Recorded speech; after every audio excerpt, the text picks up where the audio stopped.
All right, how's it going, guys? It's your boy Stas here. Welcome back to another video. So, although we didn't get a deal this weekend, right? Negotiations kind of fell through. We still have to break down and pay attention to a lot of stocks, right? Earnings season's here. We have 5 companies, 5 stocks to break down, obviously, all of which are reporting earnings this week. So, guys, let's dive into it. Break down earnings estimates, revenue estimates, what I'm doing with these different stocks. We'll break down the charts, obviously, and go over quickly what happened over the weekend in Pakistan, where again, the deal didn't happen. Negotiations fell through, and now the market is selling off as I'm making this video in the pre-market, right? You're watching it at some point during the day, but you guys can see here, we're seeing a gap down on SPY.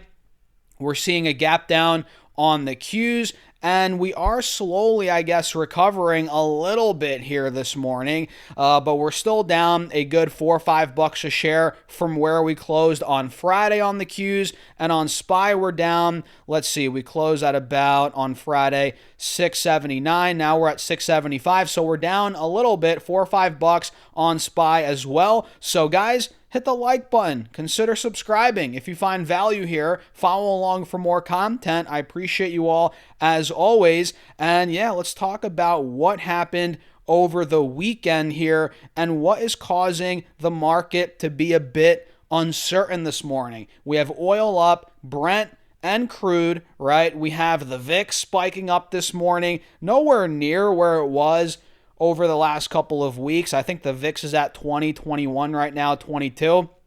So it's nowhere near 30, 35 where it was, but we're seeing the VIX spike, and this is why. We can see a round of 21-hour marathon U.S.-Iran peace talks hosted by Pakistan over the weekend ended in a stalemate, with U.S. Vice President J.D. Vance flying home without a deal. You guys can see here, let me actually zoom in a little bit. The U.S. and Iran failed to reach an agreement on thorny issues, with Vance highlighting that Iran's unwillingness to drop its pursuit of nuclear weapons was the key issue that stalled the talks, right? Following the collapse of negotiations, President Donald J. Trump on Sunday said the U.S. will launch a naval blockade of the Strait of Hormuz, and in an interview with Fox News, Trump said the effort will be a complete blockade and an all or none, meaning no ship will be allowed to pass until Iran relents, right? So this is clearly an escalation here in the short term, and obviously a negotiation tactic, or I don't know about a negotiation tactic, but it's the next move in the plan here for the U.S. and Trump to obviously get Iran to buckle and come to a deal, right? And we can see Trump's announcement sent oil prices surging. Obviously, we talked about that. And we can see in a sign the economic fallout from the war has been felt at home. American consumer confidence, we can see in April, plunged to a record low, according to a University of Michigan survey. On a side note, and let's see here, guys. Anything else? Yeah, I have a lisp now, guys. Anything else worth mentioning here? Not really, but the point is, now we're seeing this blockade, right? The U.S. will launch a naval blockade of the Strait of Hormuz, and again, there's no deal. It ended in a stalemate, these negotiations. So that, in a nutshell, is what is bringing down the market this morning. And everybody knows that. Everybody knows that already. And it doesn't take a rocket scientist, or rather, it didn't take a rocket scientist to predict that if we didn't get to an agreement, if negotiations fell through, stocks would fall, volatility would rise, and oil would come up. It didn't take a rocket scientist to tell you that, and here we are. We're seeing exactly that in, well, the start of earnings season. As we're heading into the start of earnings season, this is where we're at. This is where we're at, guys. So even if earnings are good out of these major companies coming up here, it might not, quell the volatility at all. It might not. Although we are still breaking out in the overall grand scheme of things here. SPY still above these moving averages. QQQ is as well on these on the 4-hour time frame. Even though that's the case, the fact that we're seeing an escalation here in the Middle East, arguably, now even if earnings are strong, it might not, ease the volatility here.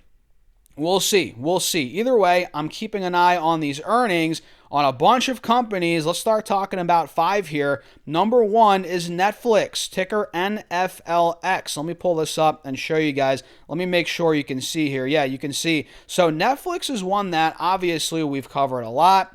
We've talked about the whole fiasco with Paramount, Warner Brothers, the whole 9 yards. We broke down how I made money in this trade. I made a bunch of money on Netflix, guys. Shares and options. I'm no longer in the stock.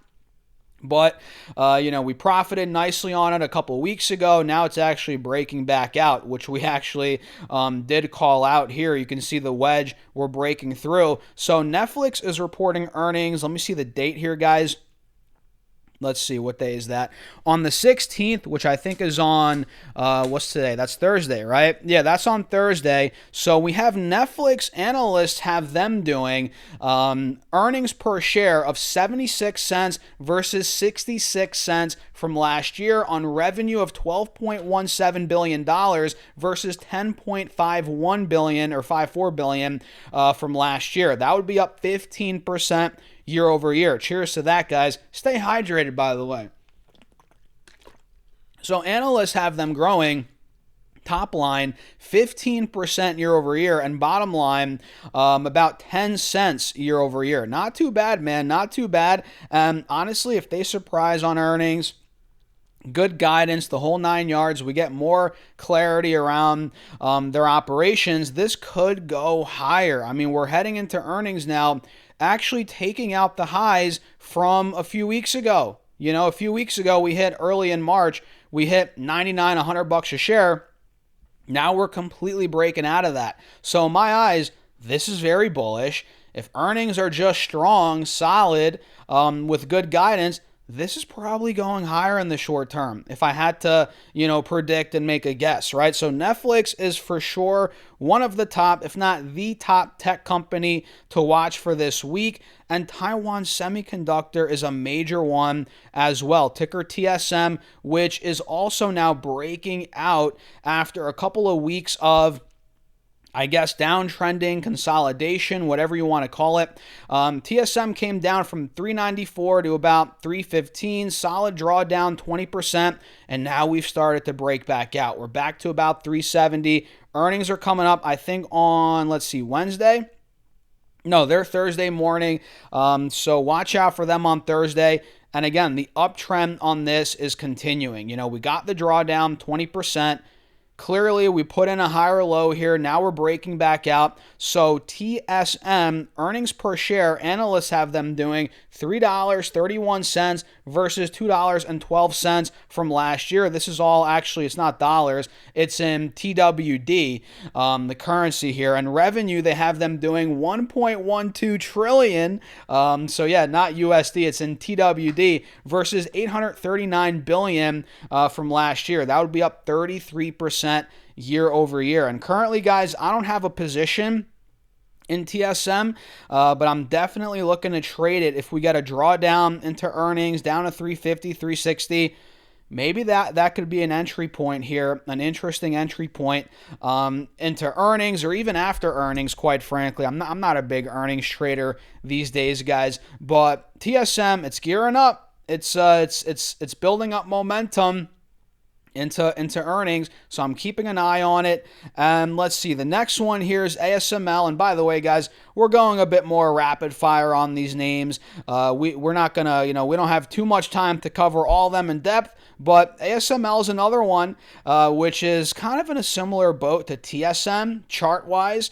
It saw a nice drawdown, all while maintaining an uptrend. Now we're breaking back out. You can see we have a golden cross. We're back over these moving averages, and it's looking pretty bullish, is it not? Heading into earnings, we're actually approaching this critical 1500, 1550 resistance, which if that breaks, you can see a clear ascending triangle here.